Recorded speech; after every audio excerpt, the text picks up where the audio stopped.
Hello, we'll get started in just a little bit. We have about 5 minutes before we get started talking a little bit about registering for classes. So thank you for joining us. And again, we'll get started here in just a few moments.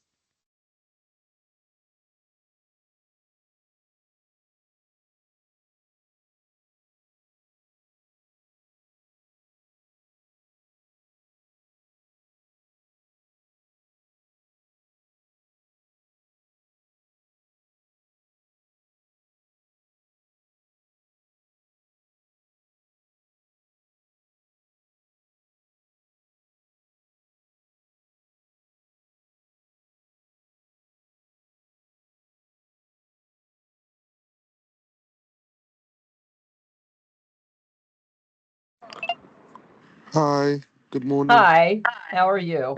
Yeah, I'm good, thank you. How are you? You good? I'm doing just fine. I'm doing just fine. Hi, so I'm an international student for the MSF program, and I Mhm. got a question. The enrollment appointment says 9, um, 9th of April. So is that when I'm allowed to enroll, or Yes. So okay? we're So going to that's all. talk. Okay, Yep. okay, So we're going to talk about the process today. yeah, And this is for fall, but okay, you're yeah, correct. You'll have an enrollment date in there. okay, And so, okay. yep. Okay, and then my second question was, I got two prerequisites that I was supposed to do, but I've already done one, and I've submitted the documents. I've submitted it to JSON advising. Okay. So I've done that. So it's like, should I still register for that course? If it's not, the waiver isn't showing in the system, then you Yeah, it says it probably, takes 2 weeks for it to show. 2 to 4 probably, weeks. if it's a prerequisite waiver, you should be able to send it directly to Penny and I to take a look at it. It depends Yeah, on what it is. If it's yeah. I've calculus, spoke to then Penny. Yeah. So it's just calculus that's removed. I'm still gonna do statistics. okay. Yeah, if you Yeah. need one, yeah, as we'll say, if you have a prerequisite that needs to be Yeah, addressed, you'll want to take that in the first semester. yeah, yeah, Now, yeah, of if course. yeah, and the nice thing about fall is even though you're registering now, if you do have Yeah, paperwork that changes it, you do have time to yeah, change your schedule. yeah, of course, of course, of course. Okay, that's Yeah. perfect. Then I'll register without it, and then whatever comes. I'll just shoot you a message if I have any. Okay. All right. Yeah, and Thank you. like I said, we'll talk about all that Yeah, prerequisites and waivers and all of that here in just a few yeah. minutes. All right, no worries. Thank you so much. Yep. All right. Mhm.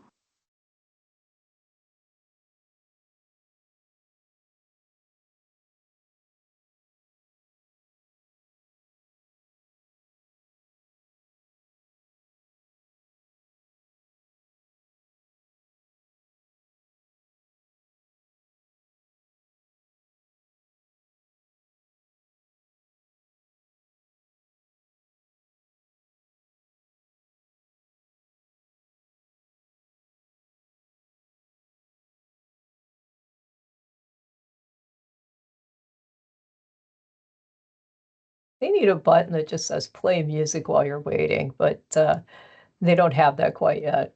No, lots of goodies over here, but not that one. So,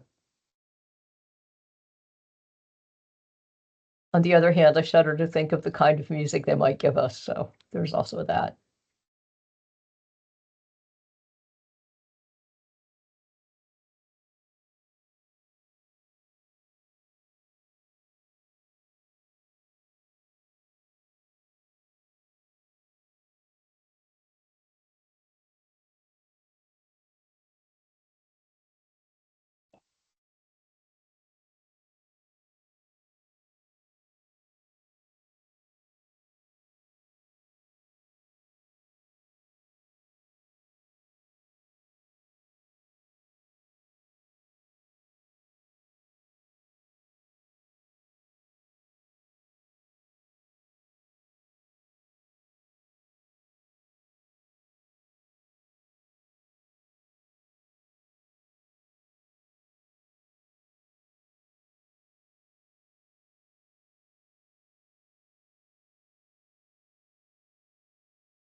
All right, so I have about 11 a.m., so I'm going to kind of slowly get started here while we wait for folks to join. I know it can take a few minutes to kind of join in, but I want to start by welcoming you to the MS Finance program. I am your program director. I am, excuse me, Dr. Carolyn Reichert, better known as Dr. C. And so as you're going through your journey, if you have questions about classes, you have questions about a lot of different things, I'm going to be one of your point of contacts. So we'll talk a little bit about that and about the different things that the different groups do and what kinds of things to expect as you get ready to register for your fall classes. So one of the nice things I was saying about fall is that even though you can start registering for classes fairly early, you do have a lot of time to change your schedule should you want to make some modifications. That's a little bit different in the spring because typically it's a little tighter window. So let me go ahead and share my screen.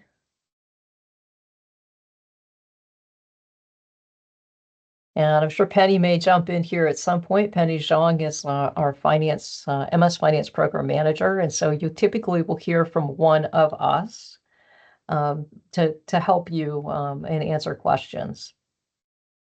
So I would just kind of keep that in mind. It could be either one of us. That MS Finance mailbox works for both of us, but that's a great way to contact us if you have questions as you're kind of going. And typically there's questions as you're enrolling the first time. People may have some different things that they want to take. They have different directions that they want to go, and we'll try to step you through some places to get the data that you need.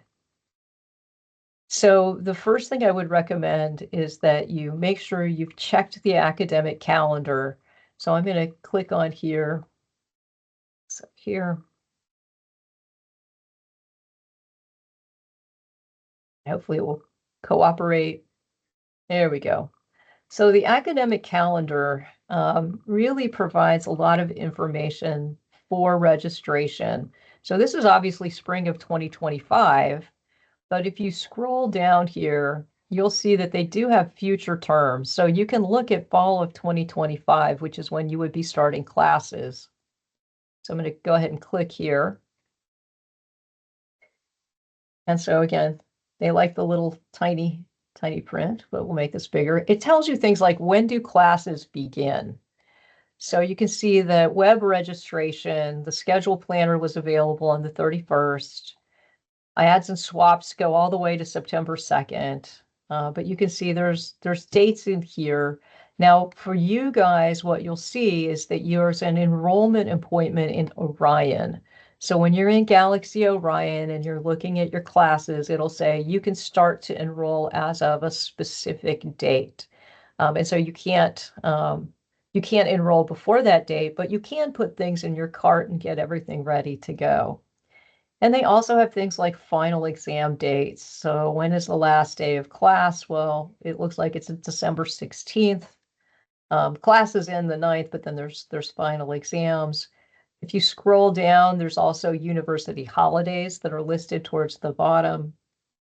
And then the second one is the payment and refund schedule. So it tells you what's the early payment deadline, what is the regular payment deadline. It tells you about dropping the course, withdrawal schedules, and other things like that. So the academic calendar has tons of data. They're always laid out in the same basic way every single semester.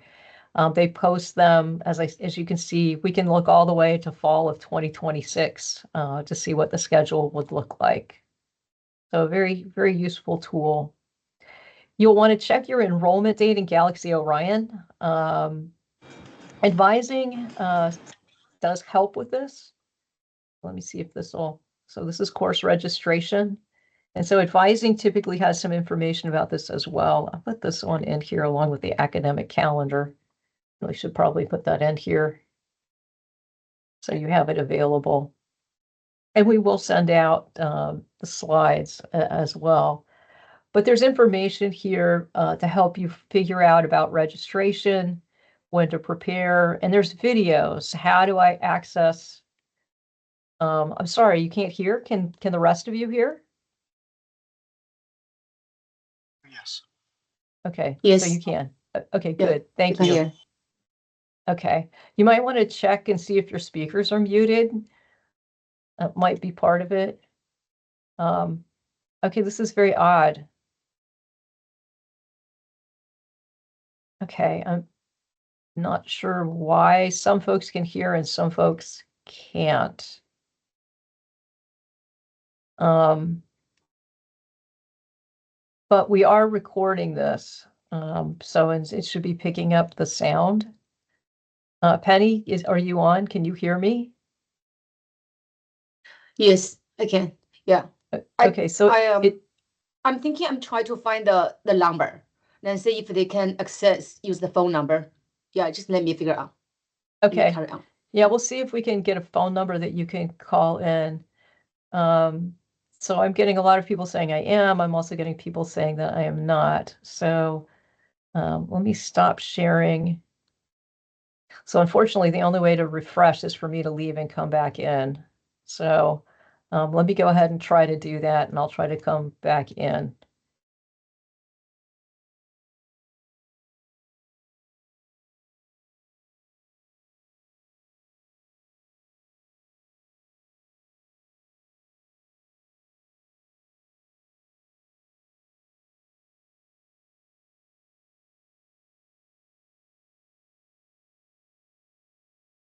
It's now muted, so it's not off muted.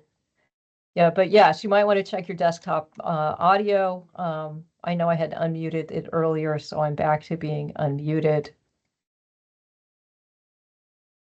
And actually, I don't want to share that way.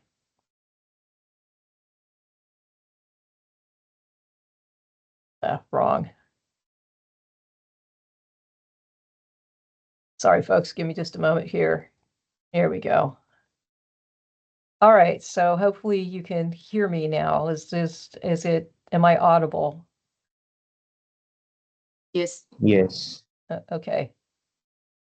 Okay, so as I was saying, there's a lot of information from Advising about how to prepare and how to check your registration date. And they can actually show you this a little bit better than I can. But if you log into Galaxy and you go in, you will find your enrollment date listed on the right side of the Student Center. So it'll tell you when you can actually are able to enroll. So that's something that you'll want to check. So that, along with the academic calendar, providing dates, is a great way to get started. The other thing you can do is you can try to figure out what courses you want. So that is through something called Course Lookup. And Course Lookup, I'm actually going to go through here a little differently. I'm going to go through UTD, if it'll cooperate. Okay, it's not going to cooperate at all. Fine. So here I'm at the Jindal webpage, but you can also get to this through the UTD page, and I can go to courses, and I can do a guided search. So Coursebook is a great way to do some research. Oh, thank you, Penny. And so I'll go out to finance, because that's most of what you'll be taking. But if you have an accounting class or MAS, it would be whatever prefix you have. And I generally tell people you want to probably go down here to course level or class level and pick graduate. Otherwise, you have to look through all the undergraduate classes. You can also look this up in Galaxy Orion, but this gives you a nice snapshot to what classes are available for fall, who's teaching them, what day and time there are available. And it also gives me an opportunity to point out a couple other things. So I can look at class detail here. It'll provide information. Now you can see there's no syllabus or textbooks yet. It's a little early. But I can actually go back here and search on fall of 2024. And don't worry, I'll go back to this year in a moment. But if I go out to fall of 2024, I can actually, go to class detail, and I can see what the syllabus was last year, and that'll give me a sense of what the syllabus will probably be like this year for that instructor. I can also see the evaluations for the class, the instructor's vita, so a little bit about them. So it's possible if you look at prior semesters to get more data than you might see for the current semester. So again, 2025 and it's FIN and it's graduate classes, because I don't want to see all those pesky undergrad classes. Any class that you see that ends in OW, OW1, or has a W in it, and it says no meeting room, those classes are completely asynchronous online classes. So everything that has no meeting room here, these are completely online classes. They don't meet face-to-face at all. And so that's what you see going on here with no room, no day, no time. Let me see if I can find one that's in the, yeah, here's one that's a little bit different. This also has a W in it here at the end. And you'll see it has a day and a time, but no meeting room. Those are in a synchronous classroom. So everybody gets online on Tuesday from 7 to 9:45 p.m. And they're all online at the same time. So these guys, these 5W ones, these are all synchronous online. The OW ones tend to be asynchronous online. And everything else pretty much is going to have a day, a time, and a room. And I don't think we have any hybrid ones. The hybrid ones have H in the title, but I'm pretty sure we don't have any this fall. So Coursebook is your friend for finding out data.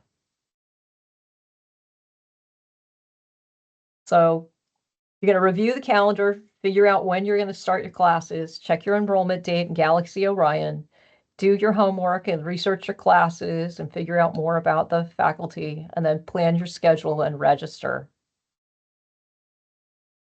You will be under the fall 2025 graduate catalog. Now it's not out yet. It'll probably come out sometime midsummer. So if you go out, this one's probably going to take me to 2024. But you can see these are the catalogs.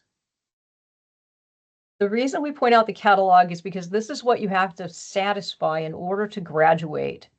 So whatever the requirements are for the degree, that's what you'll need. And I know this is really tiny, but we'll go out. This is actually the MS Finance currently in place. There are a few changes coming. So they talk about the degree requirements. These are the program prerequisites. It lists all the core courses. And again, I'll talk about this in more detail in a minute. And your elective choices and concentrations. So this is really kind of your roadmap. So as you're kind of looking at your courses and picking your courses, the roadmap is what you're going to have, which is in that graduate catalog. So you have to meet those degree requirements to graduate, and you have to have a 3.0 overall GPA and a 3.0 average GPA in the core classes.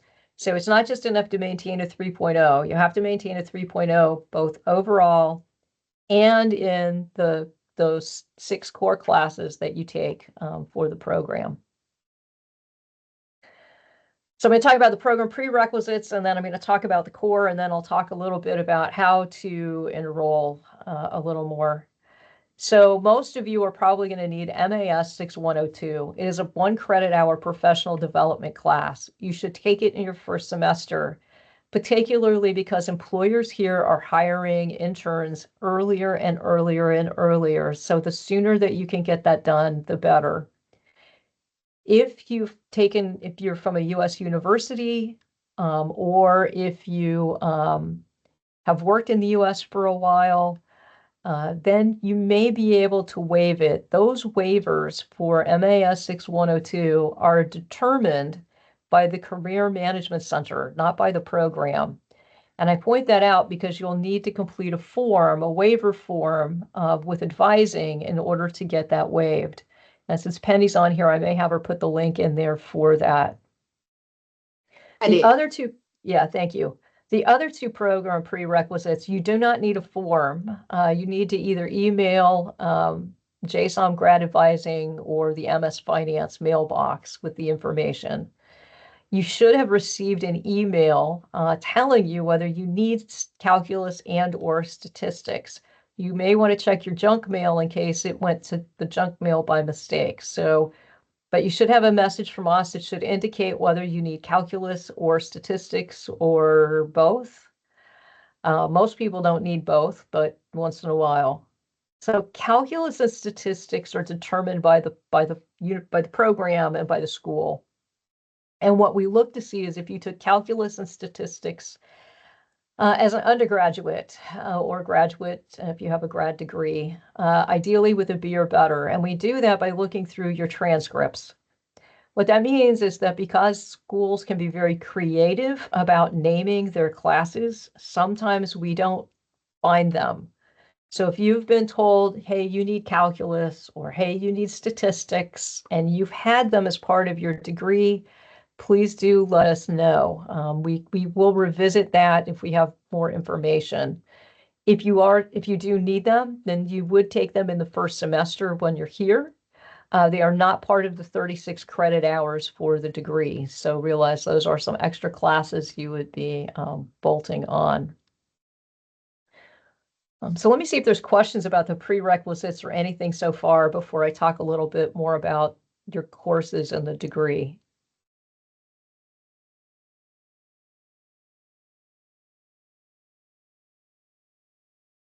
Okay. So your core classes are 18 credit hours of core, 18 credit hours of electives. So the core first. So you'll take an accounting class and we give you 3 choices. 6305 is accounting for managers. So 6305 is a hybrid or a combination of financial and managerial accounting. It's useful if you've never had accounting before. It may be useful to see both of those. It's not a requirement. For the program, you have to take an accounting class. We're not particular about which one you take, but just realize if you've never seen accounting, learning a little bit about contribution margins and things from managerial side may be useful for you. Accounting 6301 is Introduction to Financial Accounting. And then Accounting 6330 is Intermediate Financial Accounting 1. Again, the program just wants you to take an accounting course. You can pick between them, but you will need to take an accounting course. Second course is Finance 6301. That's financial management. And your goal in your first semester is to take, transfer, or waive that class. It is a prerequisite for virtually everything else. The third one for most students is Finance 6307. It's math methods. It looks like a stats course. It's a stats finance hybrid. It uses CFA level 1 and 2 information. We generally have you take those 3 in the first semester, or as close to the first semester as you can, because they're prerequisites for most of the other finance classes. The other 3 core you can spread out. And that one is Finance 6318, which is analytics of finance. It's an econometrics class. Finance 6352 or 6353, which is financial modeling. And Finance 6360, which is derivatives. Excuse me. Sorry to interrupt you. Can you just Do you have a question? Yeah, can you just show the course structure because it's not visible on your screen? Let me stop sharing and try to reshare again. Can you see? I don't know why it keeps cutting out. No, it's still not visible. Let me try doing it this way.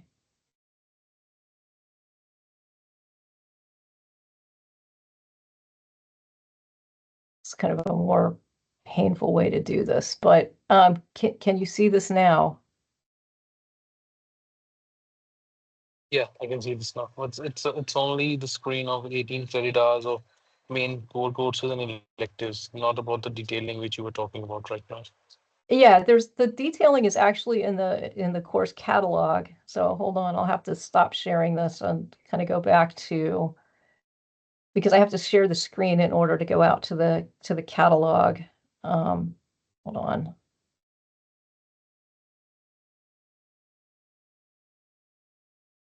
Yeah, this one. All right. So the detailing is actually in the catalog. So let me make this bigger and then you can kind of see it. Can you see this? Yeah, it's fine now. Yeah, it's better. Okay. So there's the 3 accounting classes: financial accounting, accounting for managers, or intermediate financial 1. Financial management and math methods. So generally you want to try to take these 3 first as early as you can. The second 3, analytics of finance, the financial modeling, and again, you have a choice, and derivatives, you really want to spread out if you can.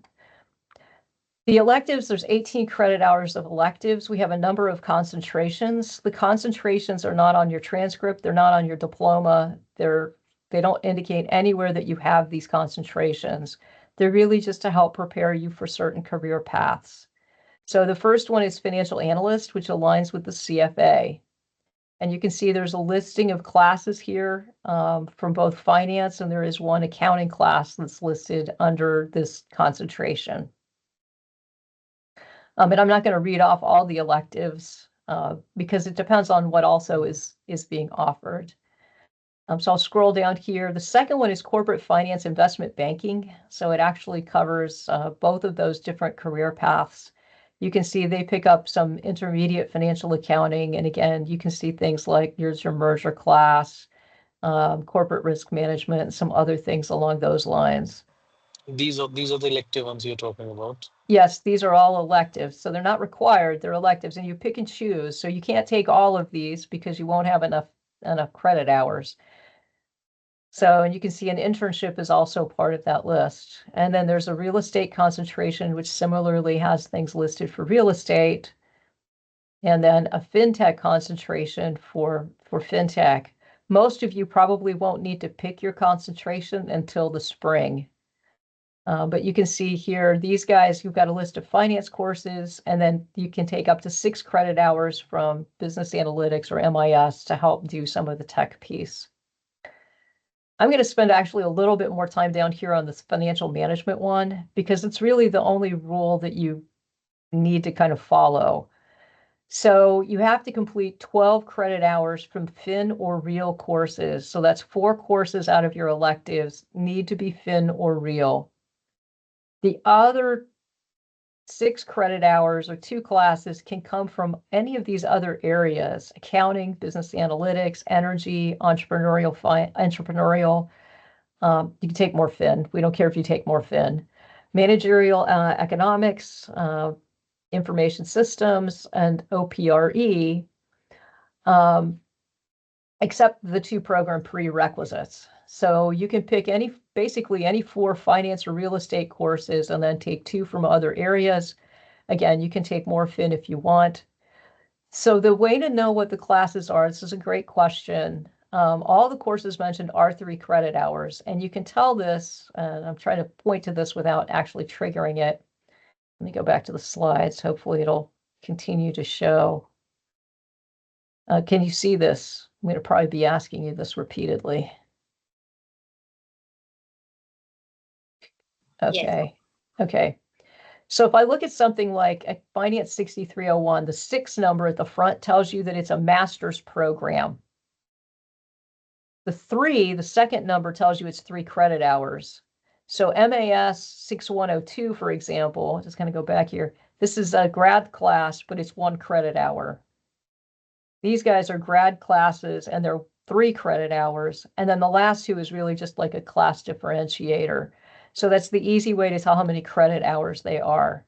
So when you're picking your electives, you need 12 credit hours with a prefix of Fin or Real, which is basically 4 classes. And then the other 6 classes or 6 credit hours can have one of these other prefixes. And I didn't fix this, actually. You can actually take Accounting 6202. You can see it's the only 2 credit hour class, or one of the few 2 credit hour classes. Let me go in here and just say you can take this class. So that class is also available. My bad attempts with a pen. So that's a little bit about what the degree looks like. Now for your first semester, and so as I said, these are just recommendations for career paths. We are adding 2 new tracks in fall of 2025. They're not listed yet because that catalog's not out. Those 2 new tracks or concentrations are energy finance and financial risk management. So look for those when the catalog comes out. And so these are the current ones that we have. Okay, so you're ready to enroll. If you are part-time, and there may be a few of you going part-time, I don't know, you'd only be taking probably 2 classes. That's pretty typical if you're working full-time and you're signing up for classes. The 2 classes you'll take is you'll take an accounting class, and then you typically would take Finance 6301, that financial management. In the second semester, then you'd want to pick up Finance 6307. If you're full-time in fall of 25, you'll want at least 3 classes, accounting, Finance 6301, and Finance 6307. Now, if you have program prerequisites, that'll change that a little bit. It's quite conceivable and doable to add MAS 6102 to your 3 classes and go ahead and knock that out. So the catalog isn't open to anyone, not even me. So the 2024 one is open. The main body of the degree won't change much. So you won't see a lot of changes to the core. What'll happen is you'll have these additional concentrations or tracks. And so that usually opens sometime in June or July. I don't know either. It just magically appears. So like you, I will be watching. And then class registration starts, the scheduling is open. You can put things in your cart, but you can't actually register until whatever it says in Galaxy Orion for your registration date. I believe that they're starting right around April 9th.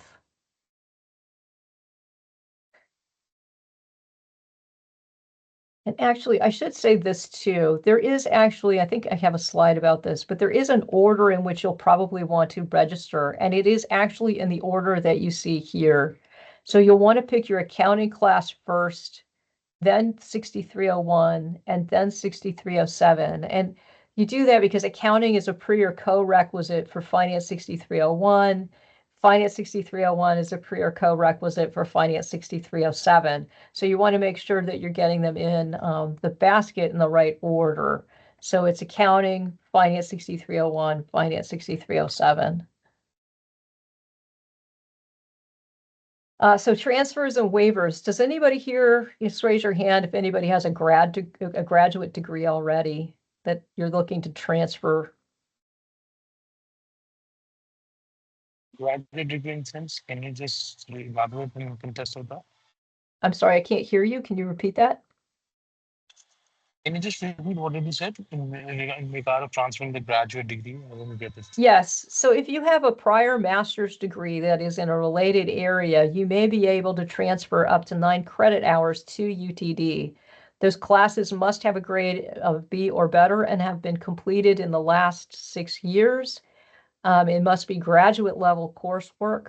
It does reduce the credit hours you need to graduate. And they do need to be from an accredited university. It does take a little bit to process transfer credits. So oftentimes while waiting for a transfer to go through, we'll tell students to go ahead and submit a waiver form. The waiver form basically says, I want to replace a class with something else. Like So- just to add on, sorry to interrupt you. You're trying to say that if I have a master's degree or a graduate degree, so I'll be able to get some waivers from the credit hours for certain subjects. You're trying to say that? It would be transfers, not waivers. So transfers will reduce your credit hours because you're bringing in prior graduate work. And again, For there's certain. example, sorry Pardon? to interrupt. You say you say then I'll ask my question. Okay, so transfers have to be graduate level classes. They have to be a grade of B or better from an accredited institution completed within the last 6 years. And we also need something equivalent here to bring them in as. So if you have an MS in engineering, you're probably not going to be able to use much of that. So it really is I'll kind of tell you, dependent on what it is. For example, if I have if I have a degree which is equivalent to US CPA, so will I be able to get a transfer in the field in the course of accounting? Accounting. My friend accounting. So accounting is tricky. So one thing about both waivers and transfers. Because yeah, Yeah, let me talk about accounting for a second. So for accounting, to qualify for a waiver or transfer, they look for US GAAP. So if it's not US GAAP, it's not going to work. So that's the pain point with accounting.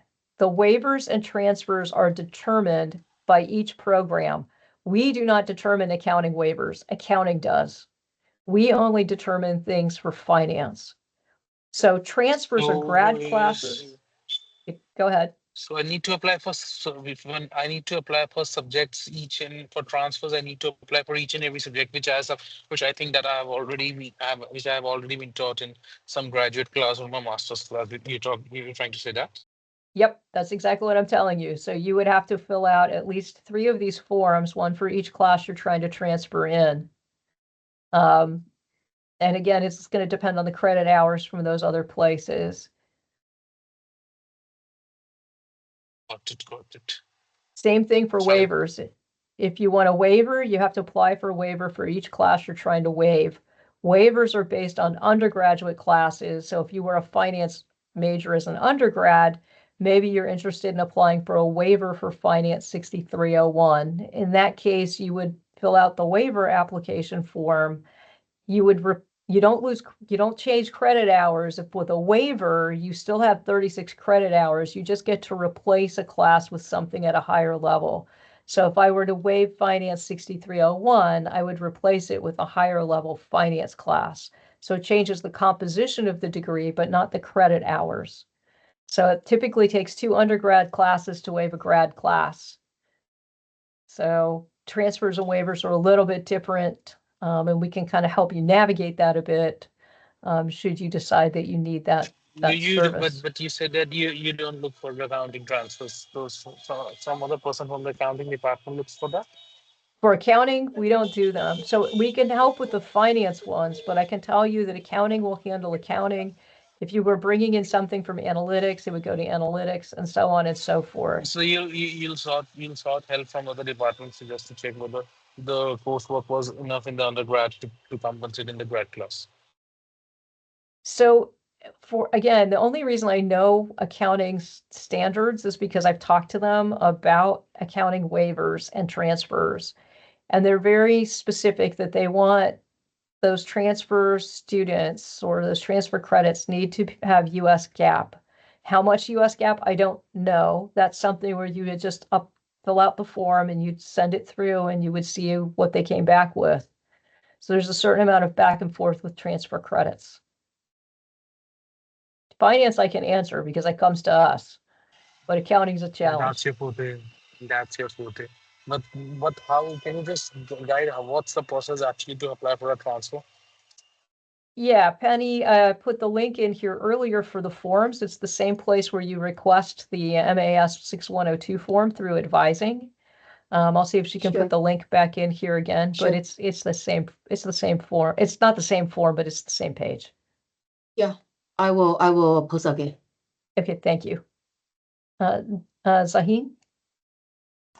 Hi, yeah. Going back to the electives, I wanted to know that while choosing the elective courses, do I have to be constrained in one particular concentration, like analytics or like real estate, or I can select, like, for example, one energy course, one analytics course, etc.? Yeah, so you're not constrained. If you want to be completely unconstrained, financial management is actually the concentration for you because that's the one that lists absolutely every elective that you can take.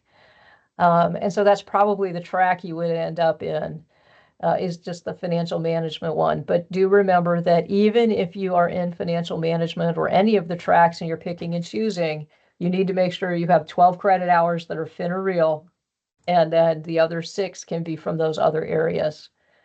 So Okay, so basically the first 12 credit hours are like mainly constrained. yeah, so I mean, you could like you could take in your first semester, you could take, for example, an energy class. I'll just pick on energy for the moment.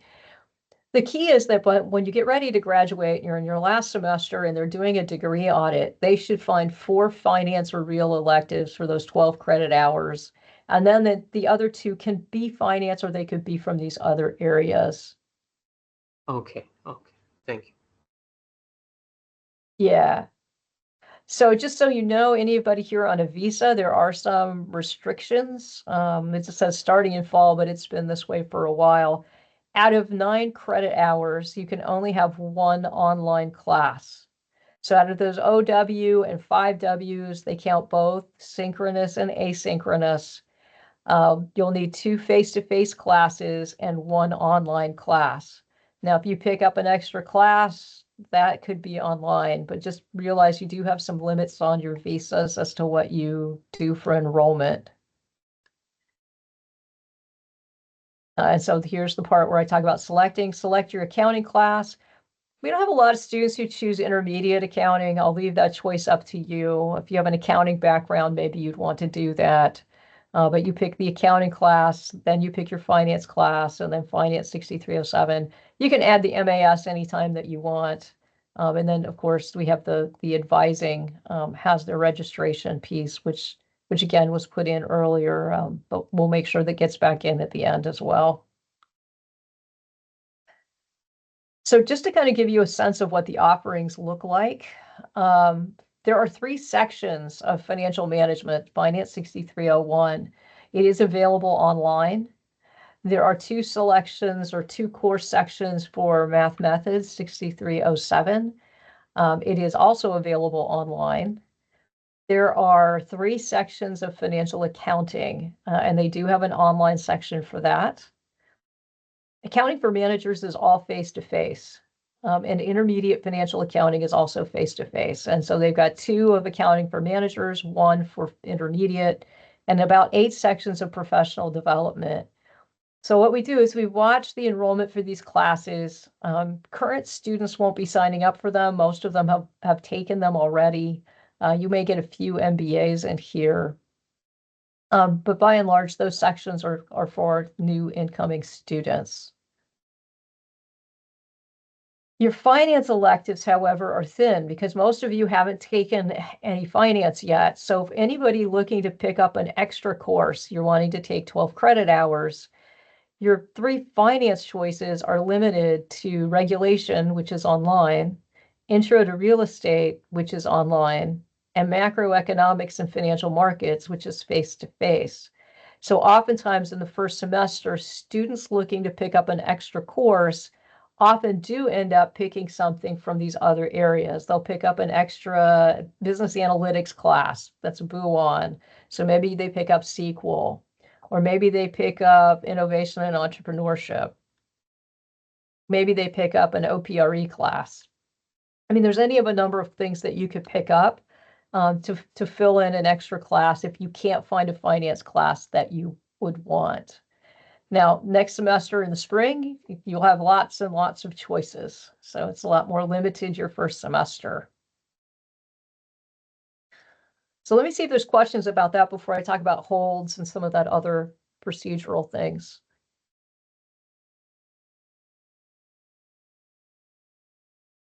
And again, Coursebook, you can actually see the courses. They'll tell you what the requirements are for enrollment. You can also see that in Galaxy Orion.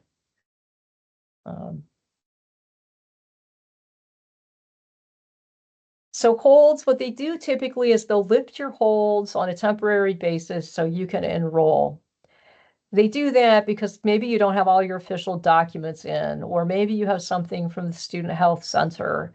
They'll temporarily lift those, they'll let you enroll, and then they'll put them back, which means if you go to change your schedule, you may have to reach out to JSOM Grad Advising to make changes, at least until all the holds are removed. So they're looking for your official documents in order to round that out. You will need a TB test. It is completed in the US before you attend classes. That's a requirement from Student Health Services. So just realize that the Student Health Center also is going to have a hold on there. And there is an international orientation that you'll need to attend in the summer. and you'll need to report some information to ISSO for those of you on a visa.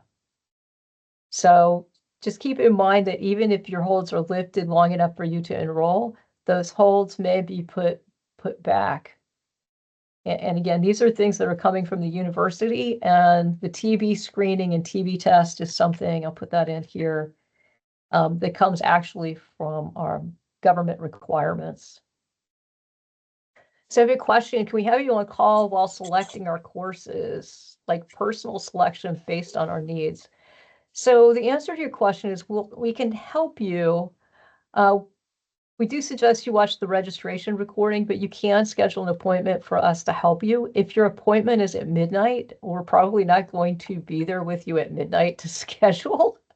But we can help you pick out those classes.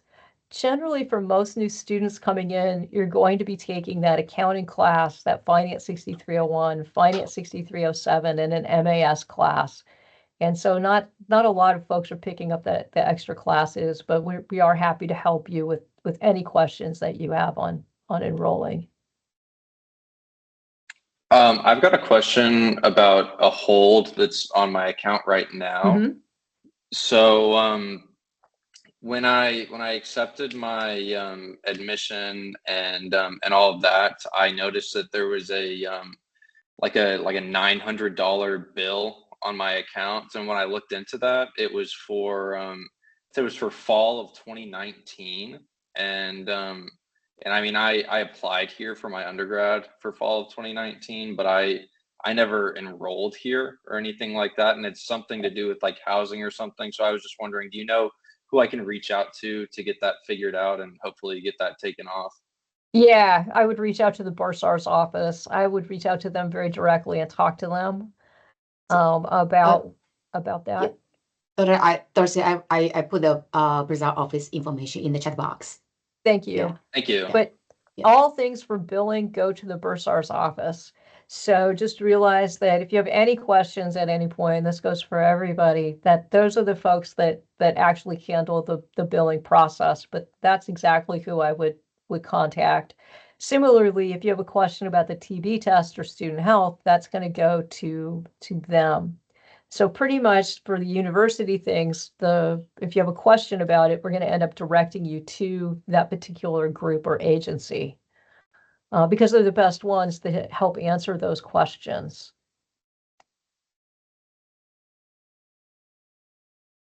Which is great. It's a great segue If into you who have, to ask. if we have just any questions or we just stuck out in selecting our elective, can we reach out to Jenny or Hugh? It's that okay to schedule a meeting and drop an email to you? Is that okay with you? So you're always welcome to reach out to the MS Finance mailbox, because if it's a question we can't answer, we'll direct it to those who can. JSOM Grad Advising is also very useful. They help put together the application package. And if you have something called an advising hold, the advising hold is actually from JSOM Grad Advising, not the program. So those are things that they basically want to send you information, or maybe they need to talk to you about your schedule, or they need to enroll you in OPRE 6303. So JSOM Grad Advising and the MS Finance mailbox are probably the two fastest ways. But what will happen is if it's something about billing or if it's something about visas, we'll end up sending you basically to the folks that handle that. Sure. Yeah, so just so you know, just to kind of give you a sense, so Penny and I answer questions. Oh, go ahead, Karna. Yeah, so hi, can you hear me? Hi, I can. Yeah, so basically, I also wanted to ask about the one of my, I have an hold from it's academic department hold from the Department of Management. Mhm. And when I click on that, it said that you have an hold from the School of Management. Please contact your advisor. There's no other detail or nothing like that. So what's that? Okay, I can help with that. That is a hold from JSOM Grad Advising. They place a hold on all new students because they're going to see, they're going to keep an eye on that, see who gets registered. They'll lift that hold for you to register for your classes. Okay. But then they put it back in place typically to make sure that you get orientation information. So they'll have an actual orientation session, they'll look at that, and then they'll lift those holds after that orientation session. So, but Oh. that's who it is. So if you're looking for that hold to be lifted, that's the person you have to contact. And that's a great point. Whoever places the hold is the one that lifts the hold. So if JSOM Grad Advising places it, they're the only ones who can lift it. If Student Health puts on a hold, they're the only ones that can lift it. So whoever places the hold, and it'll usually give you some contact information, that's the one who lifts it. But those advising holds all come from JSOM Grad Advising. It's a school hold, really to try to make sure everybody gets through orientation and gets the information that they need. Okay, so it's nothing to worry about. It's just a Nope. normal. Okay, It- thank it- you. Yep, it's a very normal hold. That's a hold you should expect to see. Now, if you get ready, as you get towards fall and it's still there, then you just email them and they'll take care of that. Thank you, thank you. Yep, absolutely. So advising takes care of transfers. That's where those forms are located. They take care of waivers. If you have problems with your course registration, so you say, I need you to enroll me in a course, JSOM Grad Advising can enroll you in courses. So oddly enough, Penny and I can say, this is a great course to take. You should take this now, but we can't put you in the course. Advising can actually do that. They have the power to actually enroll people, but you should be able to enroll yourself for most of the things that you need. Is there a decision date to enroll after accepting admission? So if you are accepting, we don't charge a seat fee for accepting your admission. And once you accept your admission, you go into a different pool that gets information about things like orientation and enrollment and things like that. You don't technically have to accept your admission until I think it's one day before classes start. But you can imagine that if you're not accepting your admission until then, I don't know what kind of trouble that would cause with enrollment and things like that. So that's the technical date. Obviously, I want to add over here.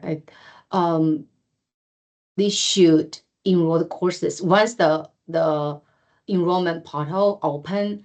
They should enroll as earlier as possible because sometimes some courses basically has a wait list. So if you earlier enroll, then earlier you can have that spot. Yeah. Yeah, Yeah. that's a good point, Penny, because then you get, the earlier you enroll, you do get a better choice sometimes of sections. So if you're enrolling like right before classes start, what happens is you typically don't get some of the electives you might want. You may not get the courses that you want. You may certainly not get the times that you want. So that's one advantage of enrolling earlier into your courses. So financial aid, oh, go ahead. Sakshi.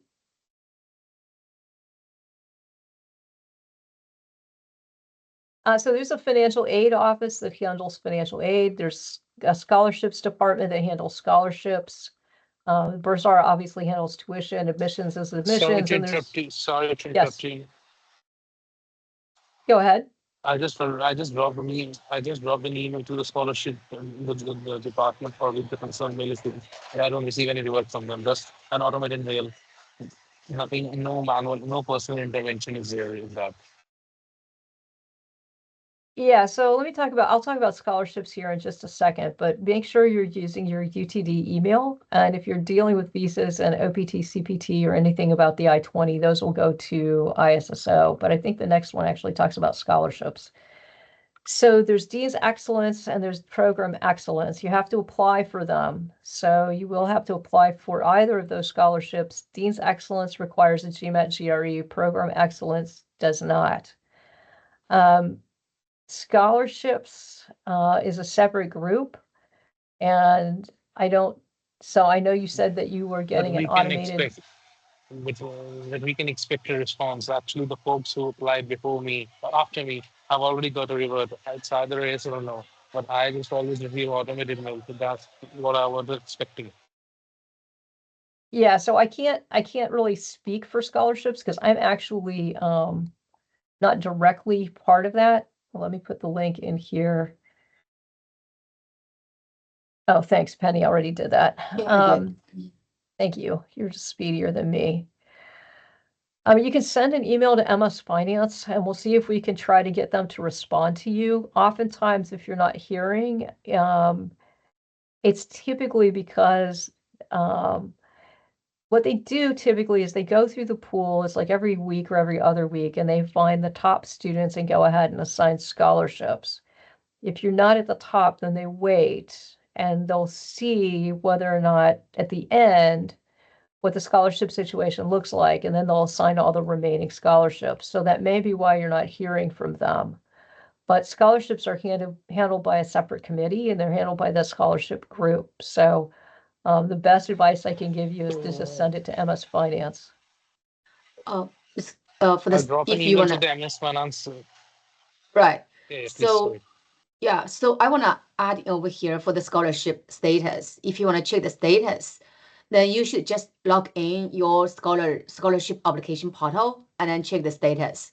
Normally, if you email to them, they won't answer you that specific question. But however, if you have some document pending for the scholarship application, yes, they may answer you, or you may get some response from them. But if you want to ask for decision, they won't. But you can check your status in your application portal. Yeah, I hope that makes sense. Yeah, that makes sense. But can you do me a favor that if I drop an email to you, can you just connect me to them if possible from your side? I know that may make all the inconvenience to you, but it really helps. We will try. Sometimes they don't answer us either. So it just depends on what it is. If Yes. it's basic status of things, but you can certainly send an email to MS Finance. And thank you, Penny, Yes. for the update on that. Sure. Thank you. It's actually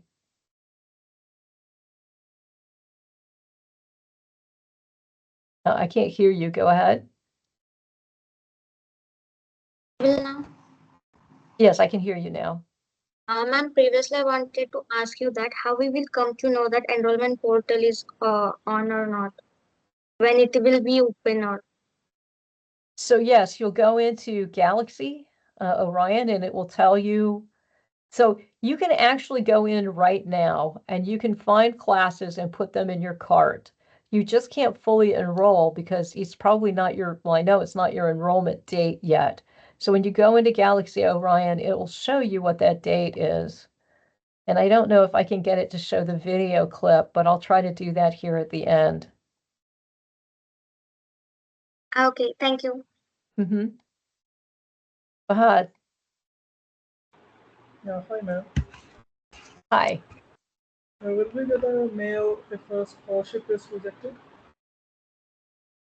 Okay, I can't hear you. Can you please speak up a bit? Will we get a mail if a scholarship is rejected? You will eventually get a mail, regardless. So if you get a scholarship, you'll get a mail. If you don't get a scholarship, you'll eventually get a mail. Okay, fine. Mm-hmm.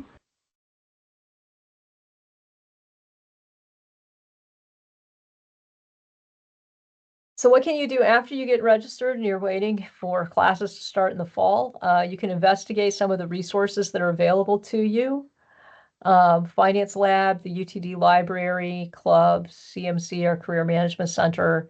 You can think about what kind of positions you want. You can work on building your skills. So if there's something you know you're weak at, whether it's Excel or whether it's accounting or whether it's something else, summer is a good time to kind of build those skills. Yeah, so that's what I wanted to ask you. For example, if I want to get into internships, what additional skills do you expect from a grad that one should possess to get a good internship or from a can you just say some light on that? So the skills that you need for an internship will depend on what kind of internship you're seeking. So some For example, internship, if I want to go to into corporate finance and valuations, so what kind of Okay. skill set do I need to? yeah. So for corporate finance investment banking, they're typically more accounting centric and they use more of Tableau and Power BI. I'm generalizing here, of course, because it depends on what you're doing within that space. Typically, they're looking at financial planning and analysis. And so there's some organizations that they don't have student memberships per se, but there's the FP&A. There's an FP&A organization in Dallas that we work with. So those are the kinds of tools, is making sure you know your accounting, your Power BI, that sort of thing. If you were doing more fintech, then we would be talking more large language models. CFA is more Python these days, and SQL for that investment trading strategy in Bloomberg. But again, it's going to depend a lot on what it is you need to do. Actually, one is I'm a bit confused about the quota in which I want to go. So will I be able to get a more clear picture once I just start my classes and get a hold of the subject? Is that the thing, or do I need to plan in advance? Because I don't know in what area I want to build my career in. So will I be able to get a more hold when I enroll myself in classes? Yes, so you'll definitely get a better idea of what your areas of interest are while you're taking classes. So it's not that you have to start doing all of these things right now. It's just that if you want to start thinking about it and learning more about finance or learning more about the different positions that are available, there's tons of tools online to help you kind of do that and at least help narrow it down. Do you have to? No, you don't. But for example, let's suppose you were a biology major and you're coming over to do finance. You probably haven't done any accounting. You haven't done any finance. Maybe it's a good idea just to go and start poking around and doing a little bit of learning about some accounting terminology. Do you have to? No, we don't assume that you did. When you come here, we assume that you didn't actually. But will it make your first semester a little nicer if you've done a little bit ahead of time? Yeah, it will. So it's not necessary. You don't have to. If you don't know what to do, you don't have to do any of it. It's just a suggestion. What you should do, though, is probably the top one. Poke around and see what we have on the JSOM webpage that may be of interest, such as the Career Center, the Business Communication Center, the Finance Lab.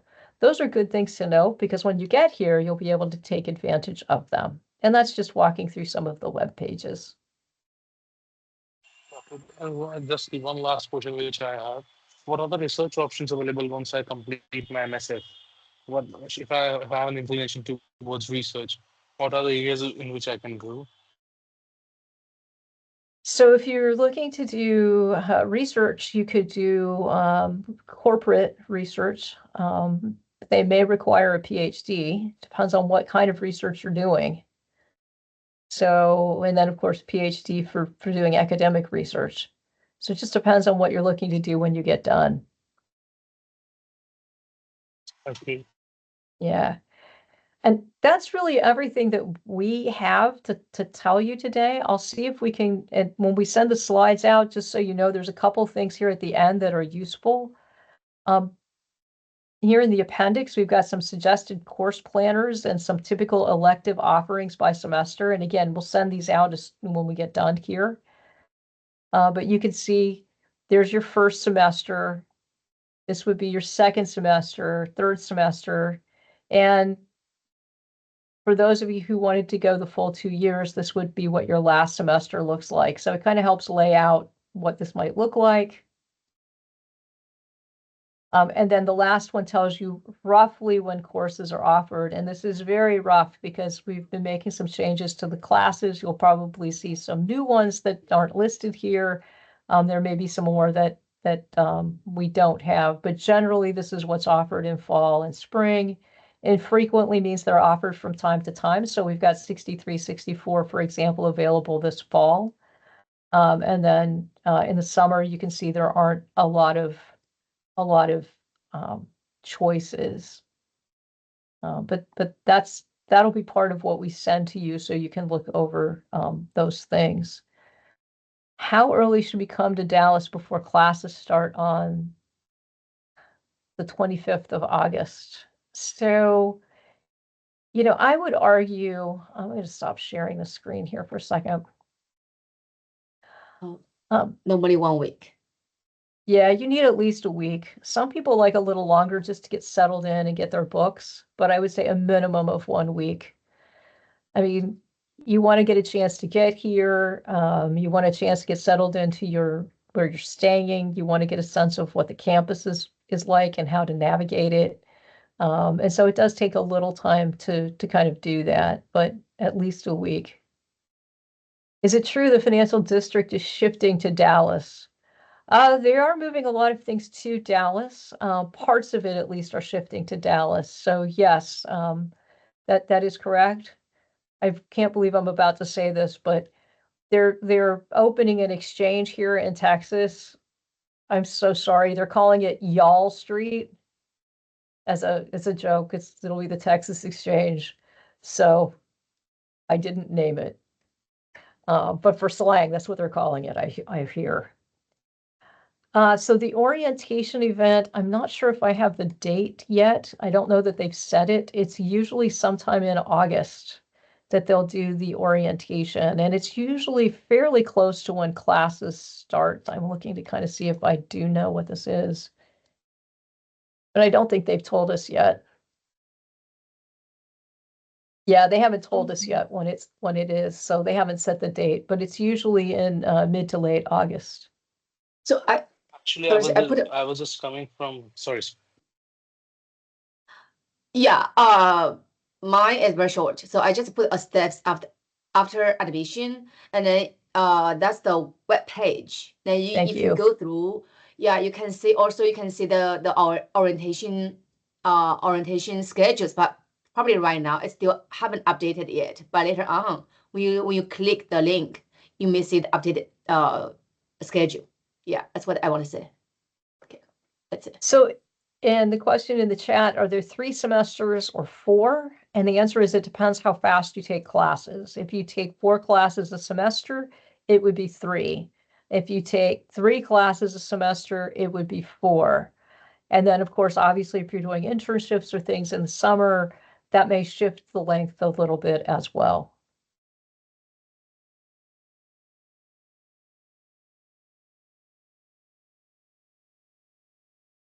Trying to find the Actually, I was just traveling from my office, so will I be able to get an access to the recording of the session which you are having now? Yes, this is all being recorded. Okay. So will it be shared? Yes, we're going to send these slides out along with a link to the recording. Yeah. Yeah, thanks.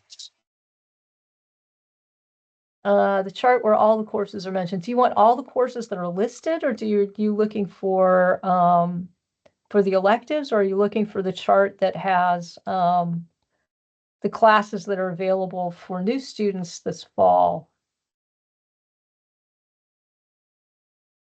So you need to clarify for me. Yes, we will share the slides. The last slide, okay. Yes, the one with all the detail. This is why we share the slides, because quite honestly, it's nearly impossible to read through all of these. But if you actually wrote to pull up the fall classes for this fall, there's some new classes in risk that aren't listed here necessarily. So, and in fact, this one I think has been changed. It may be corporate risk management. So I have to update this a little bit, but this is when things were typically being offered. And again, we'll be sharing these slides, so you'll have this to do that. Now, as far as the official tuition fees for 25-26, the bursar is usually the one that sends those out, and I believe that shows up sometime also in the summer. Yeah, for the tuition, it's really depending on how many credit hours you enroll. And then once you enroll courses, probably in July or early August, you will receive an email from Bazaar office regarding the tuition for upcoming fall semester. Yeah. Yeah, it looks like because I'm looking at the academic calendar, it looks like the regular payment deadline is August 21. So I'm sure that's they'll have the tuition before then. They'll probably have it by July 30th because that's an early payment deadline. So sometime before July 30th, if I was a gambler, given my experience with my own children, I would say it's probably going to be sometime in June. Is anything above 12 credit hours free? No, not really. It is prorated. So what that means is the more credits that you take, the cheaper the cost per credit hour. So it's a very prorated structure for that. Let me see if I can get out here to the Bursar's office. And that also makes it hard to answer the current per credit tuition fee because, again, it's prorated. The more that you take, the cheaper it is per credit hour. So it makes it really difficult to answer questions of how much is it going to cost me for per credit hour. It's just not set up that way. And then there's a question here. Can you elaborate on the extra classes that you were talking about apart from accountancy? The 2 Fin and the MAS for the first semester. So if you want to take 12 credit hours or it'd be 13 in the first semester, you would take that first accounting course, you would take the 2 Fin courses and the MAS, but then you have to pick up an elective.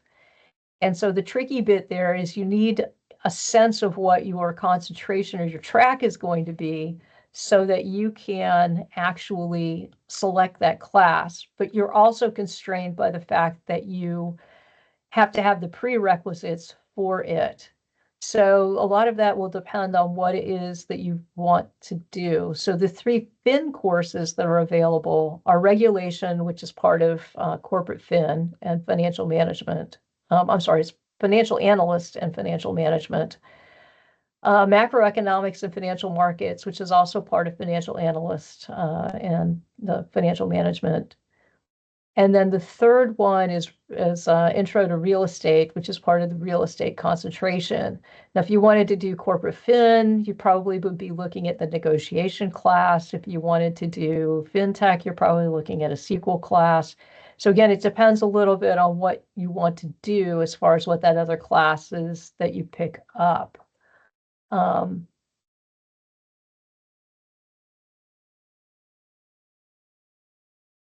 And the access to the recording link we'll send out to you guys after the fact. I'm looking to see if I can pull up the tuition plans just so you can kind of see what they look like.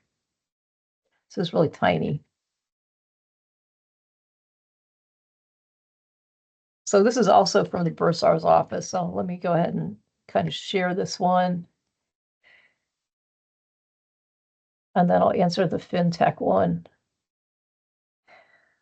So you can see this is the Bursar's office. They have different tuition plans and tuition rates. So guaranteed locks your rate in for 4 years.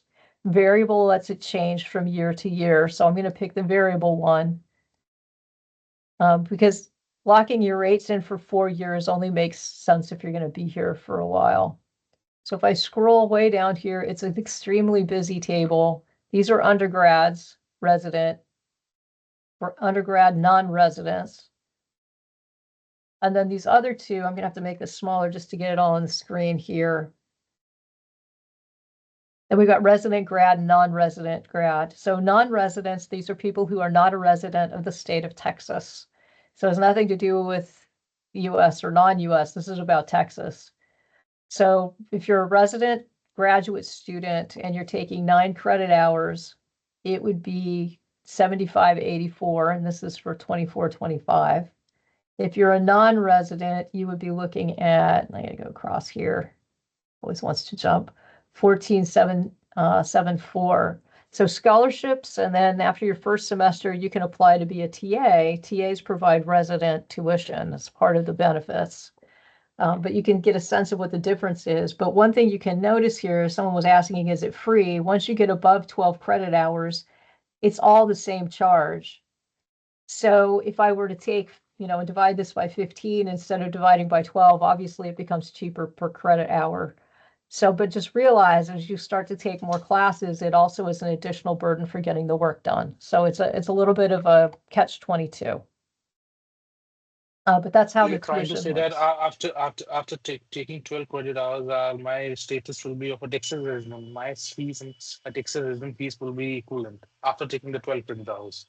To some extent, yes. So the base tuition wouldn't change. So if I take 15 or I take 12, I'm still got 18,256.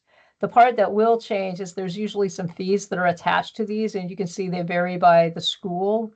And that will change with the credit hours. So if I take more credit hours, this is a fee per credit hour. So you have to be a little bit careful about that, but that's what you probably are seeing. Whoever asked, does it not change? But that also makes it hard to know exactly what it is per credit hour, because it's a lot more expensive if you only do 1 credit hour versus, dividing that by, 10 or 12. So let me see here. Does FinTech require a heavy coding background? No, not necessarily, but you can expect to do a fair amount of coding classes. I would recommend at the very minimum that you would do some of the large language model stuff, some AI, you definitely will need Python. You'll definitely need SQL for that space. And those courses that in that track are designed to use some of that anyway, to kind of build that out. How many credit hours to be a full-time student? 9. You need 9 to be a full-time student in the long semesters. And Penny's right, it's 6 in the summer, but 9 in the long semesters, fall and spring.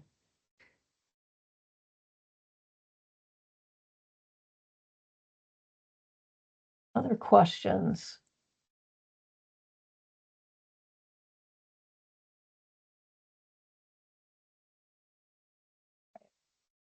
So again, just want to kind of remind you that you can go and check your enrollment date. Advising has all of that information about the calendar and the enrollment date and clearing holds. And I'm going to put that link in as sort of our concluding thing here, so that you know that this is a great place to kind of go out and get more data. They have videos that step you through it. I'd show you at my end, but I can't duplicate the student screen. So they were able to do that to show you what you would see. I can't do that, unfortunately. And of course, the MS Finance mailbox is here. So again, welcome to the program. We're happy to help you as you go through. We know you'll have some individual questions, but to help you get started with your classes, and we look forward to seeing you in the fall. Do you have anything to add, Penny? No. That works. Any questions for us?